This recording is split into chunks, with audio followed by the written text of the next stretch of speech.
안녕하세요. 진리의 말씀을 따라 역사의 발자취를 되짚어보는 시간입니다. 오늘 우리는 한국 교회 성도님들이라면 너무나도 익숙한 주제, 바로 교회학교와 청소년 사역에 대해 깊이 있는 이야기를 나누고자 합니다. 우리는 다음 세대를 위한 아름다운 신앙의 집을 짓고 있다고 믿습니다. 하지만 혹시 우리가 너무나 당연하게 여겼던 그 집의 기초가 성경이 아닌 다른 곳에 놓여 있지는 않았을까요?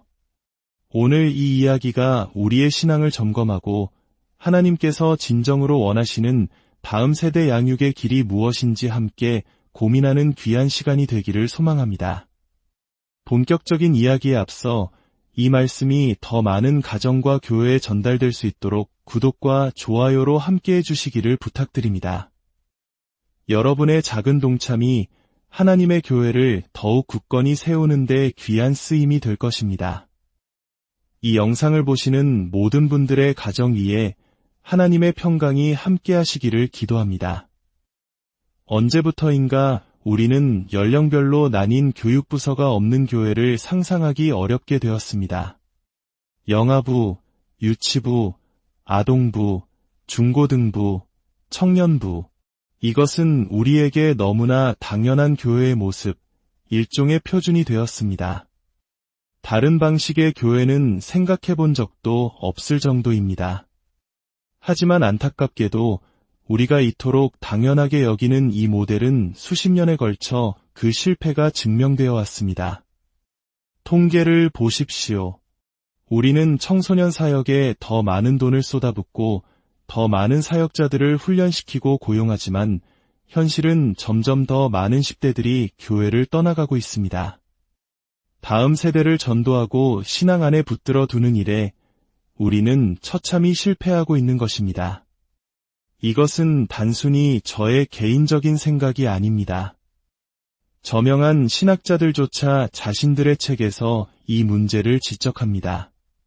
그들은 청소년 사역 자체를 반대하는 것이 아니라 더 잘해야 한다고 주장하지만 그들조차도 오늘날 제도화된 청소년 사역이 얼마나 비성공적이었는지를 인정하고 있습니다.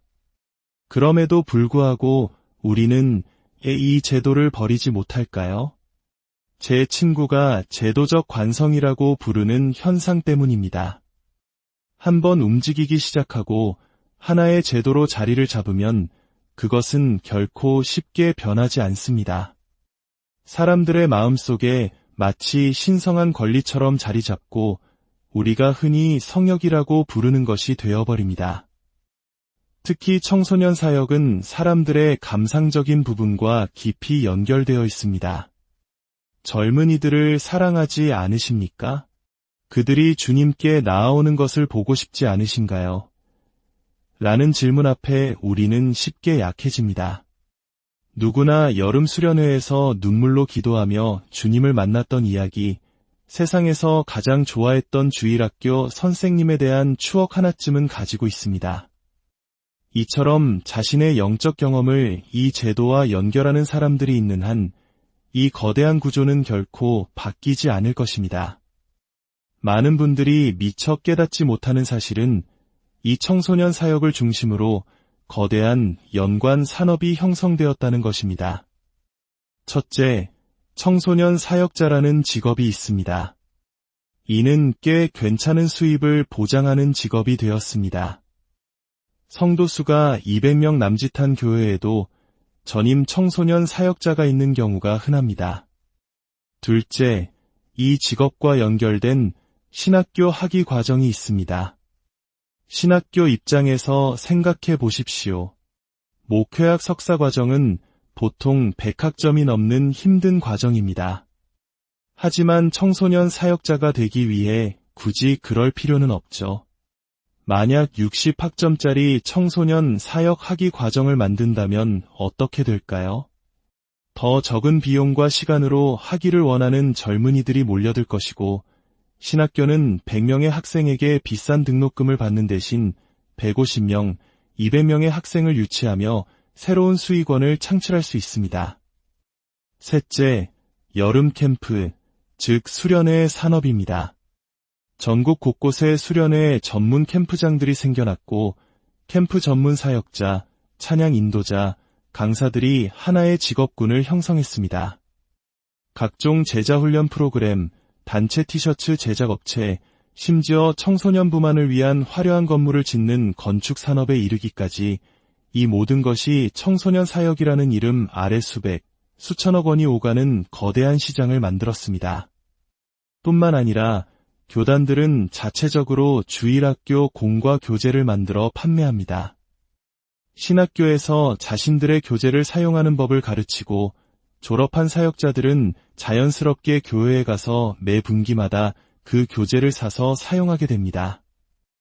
이 돈의 흐름을 따라가 보면 이 제도가 왜 결코 사라지지 않는지 명확하게 깨닫게 됩니다.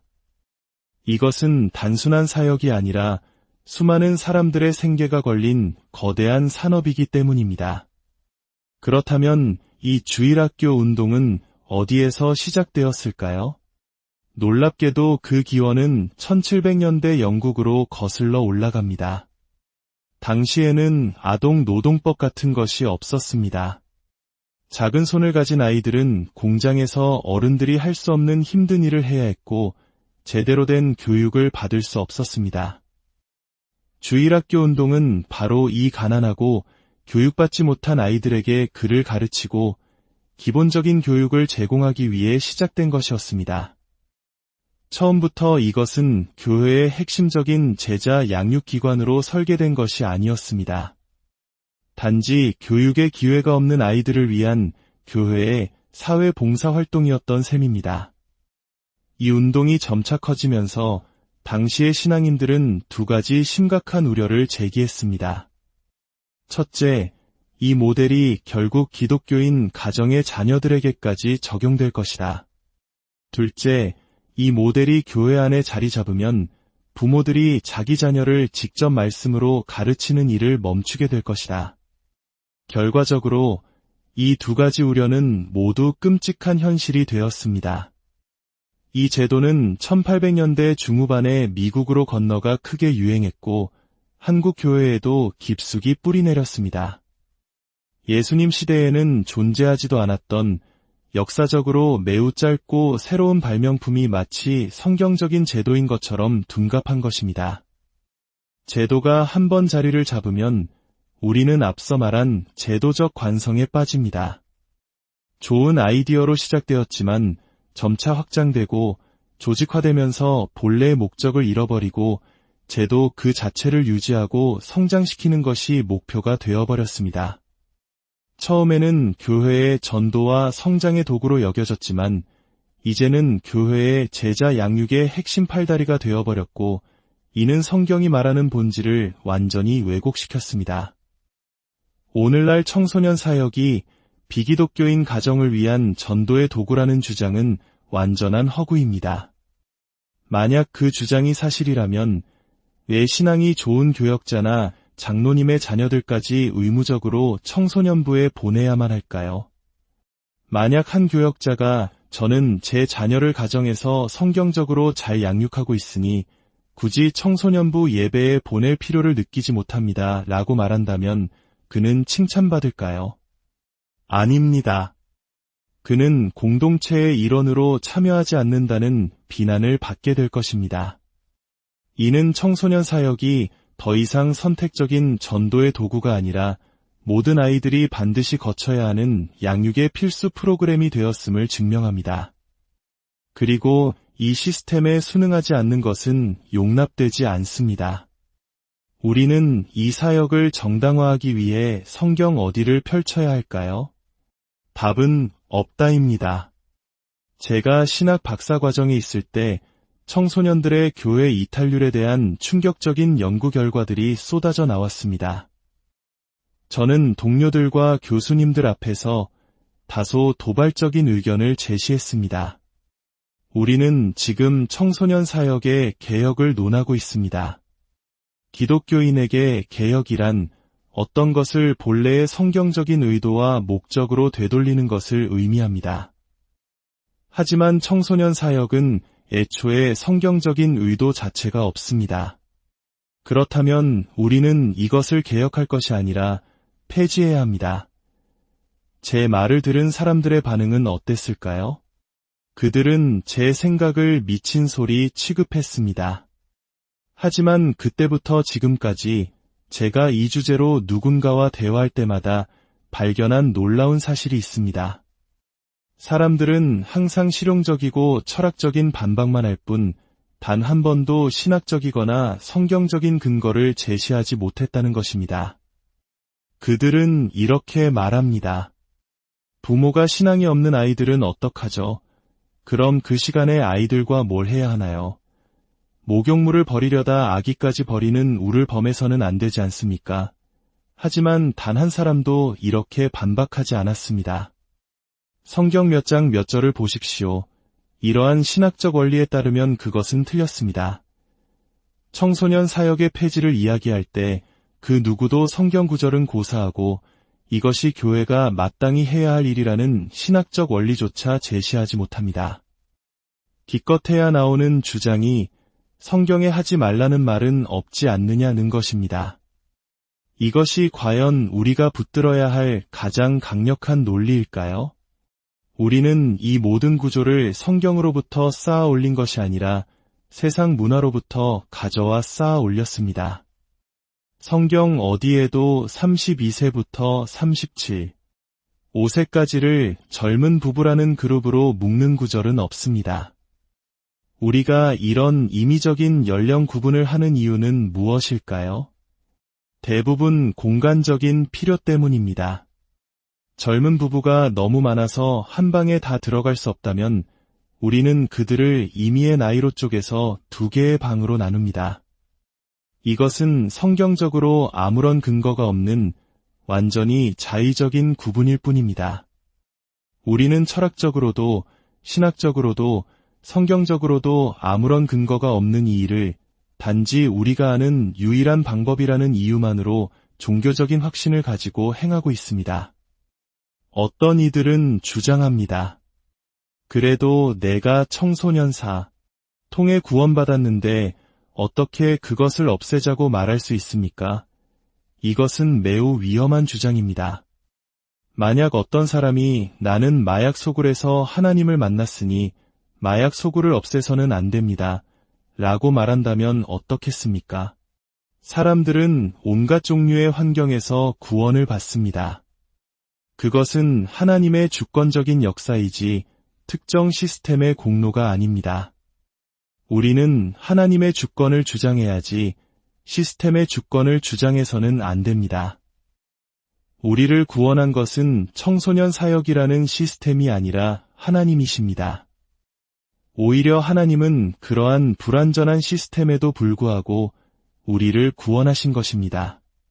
그렇다면 진정으로 하나님의 주권을 믿는다면 우리는 하나님께서 교회에게 명하신 방법대로 교회를 세우고 세상의 문화적 규범이 아닌 하나님 그분을 신뢰해야 합니다.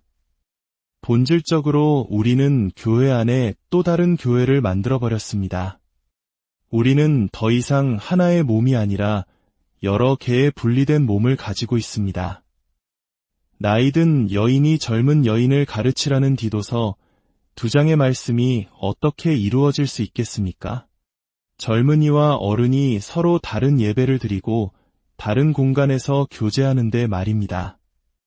제가 겪은 충격적인 일화가 있습니다. 한 캠퍼스 사역자 목사님과 식사를 하던 중 그분이 자신의 16살 딸을 위해 기도해달라고 부탁했습니다. 딸이 몇 달 동안 교회에 가지 않았다는 사실을 최근에야 알게 되었다는 겁니다.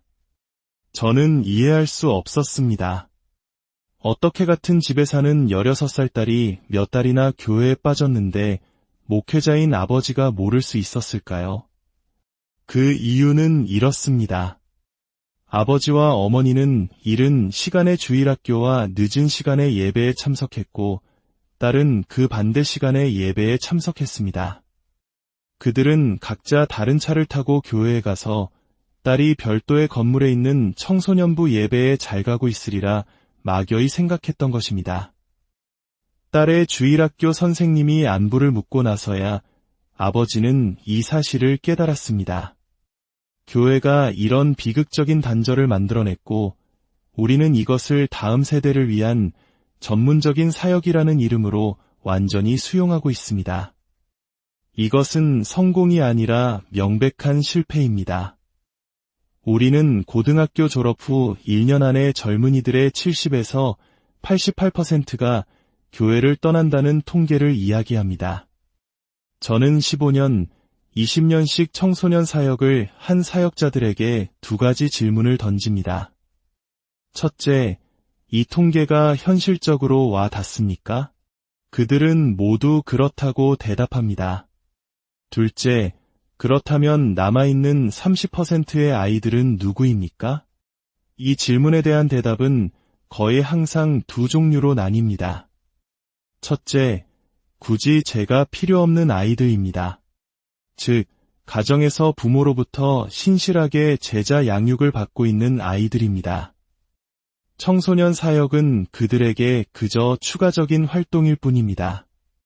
둘째, 가정이 너무 망가져서 사실상 저와 함께 사는 아이들입니다.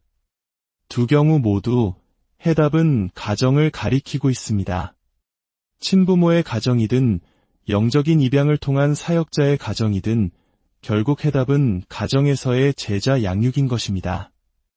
청소년 사역자에게 청소년 사역의 문제점이 무엇인지 묻는 것은 마치 여우에게 닭장을 지키게 하는 것과 같습니다. 여우는 결코 내가 여기서 나가야 합니다. 라고 말하지 않을 것입니다. 그들은 제도를 유지하기 위해 노력할 것입니다. 이것은 그들이 사악해서가 아닙니다. 그들은 자신이 하는 일이 본질적으로 옳고 필요하다고 믿기 때문에 그 자리에 있는 것입니다. 하지만 아이러니컬하게도 그들이 해결책으로 제시하는 모든 것, 즉 아이들을 더 잘 알아야 하고 관계 중심적 사역을 해야 하고 일관성 있는 가르침을 주어야 한다는 모든 조건은 이미 하나님께서 가정과 부모라는 제도를 통해 완벽하게 설계해 놓으셨습니다. 그러나 그들은 결코 해답은 가정에 있습니다. 라고 말할 수 없습니다. 그 말을 하는 순간 자신의 존재 이유가 사라지기 때문입니다. 성경은 구약과 신약 전체에 걸쳐 매우 명확한 패턴을 보여줍니다. 첫째, 자녀들은 부모와 함께 신앙 공동체의 예배에 참여했습니다. 에스라 10장, 신명기 32장에서 우리는 그 증거를 봅니다. 에베소서 6장과 골로새서 3장에서는 교회 전체가 모여 낭독하는 서신서에서 자녀들에게 직접적으로 말씀하십니다. 예수님께서 가르치실 때 어린아이를 가리키셨던 것을 기억하십시오. 그분은 유아실에 가서 아이 하나를 데려오라고 말씀하지 않으셨습니다. 아이들은 예수님이 가르치시는 그 자리에 함께 있었습니다. 둘째, 성경은 명백하게 부모가 자녀에게 진리를 가르치라고 명령합니다. 신명기 6장, 시편 78편, 잠언, 그리고 에베소서 6장은 아비들아 너희 자녀를 노엽게 하지 말고 오직 주의 교훈과 훈계로 양육하라고 분명히 말합니다. 이 책임은 오직 부모에게 주어졌습니다. 교회는 부모가 가진 훈육의 도구를 가지고 있지 않습니다. 성경이 말하는 사랑의 매는 교회가 아니라 부모만이 들 수 있는 것입니다. 물론 이것이 교회의 역할이 없다는 의미는 아닙니다. 목회자로서 저는 자녀들이 예배에 함께 있다는 것을 압니다. 저는 그들의 부모에게 설교하는 것과 동시에 그들에게도 설교하고 있는 것입니다. 이것이 바로 교회의 역할입니다. 우리는 혁신이라는 이름 아래 하나님께서 명령하지 않으신 방식으로 예배하려 할 때 위험에 빠집니다. 구약의 웃사 이야기를 기억하십시오. 그는 법궤가 땅에 떨어지는 것을 막으려는 선한 의도를 가졌지만 하나님께서 명하지 않은 방식으로 법궤에 손을 대었고 그 자리에서 죽임을 당했습니다. 신학자 R.C. 스프로울은 이렇게 말했습니다. 웃사는 자신의 손이 흙보다 더 깨끗하다고 생각했지만 사실은 그렇지 않았다. 우리는 하나님께서 예배하라고 하신 방법대로 그분을 예배해야 합니다. 복음은 그 자체로 충분합니다. 예수 그리스도의 복음은 모든 믿는 자에게 구원을 주시는 하나님의 능력이기 때문입니다. 우리가 복음만으로는 부족하다고 생각할 때 세상의 문화를 따라 새로운 것을 만들어내기 시작합니다. 이 땅의 아버지들께 간절히 호소합니다. 하나님께서는 여러분에게 자녀의 삶에 투자할 수 있는 놀라운 선물을 주셨습니다. 누군가가 우리를 속여 그 선물을 다른 사람에게 넘겨주는 것이 최선이라고 믿게 만들었습니다. 제발 그 책임을 포기하지 마십시오. 인생의 마지막에 이르렀을 때 자녀들에게 하나님의 말씀을 가르치고 그들을 위해 투자한 시간을 후회하는 아버지는 아무도 없을 것입니다. 그리고 이 땅의 목회자들께 간절히 호소합니다. 하나님의 말씀을 신뢰하십시오. 하나님의 말씀을 가르치십시오. 여러분의 사역을 말씀의 반석 위에 세우십시오. 우리가 하나님 앞에 섰을 때 주님, 제가 세상의 방법들을 가져와 주님의 일을 얼마나 잘 도왔는지 보십시오라고 대답하는 것이 아니라 주님께서 저에게 복음을 주셨고 저는 제가 아는 최선을 다해 주님의 백성에게 그 복음을 전했습니다. 라고 고백할 수 있기를 원합니다. 우리의 목표는 죽는 날까지 굳건히 서서 복음을 선포하는 것입니다. 우리에게는 다른 어떤 것도 필요하지 않습니다. 오늘 이 말씀이 우리 모두에게 깊은 울림이 되었기를 바랍니다. 다음 세대를 향한 우리의 열정이 성경이라는 변치 않는 기초 위에 바로 세워지기를, 그리하여 우리의 자녀들이 세상의 풍파 속에서도 흔들리지 않는 믿음의 거목으로 자라는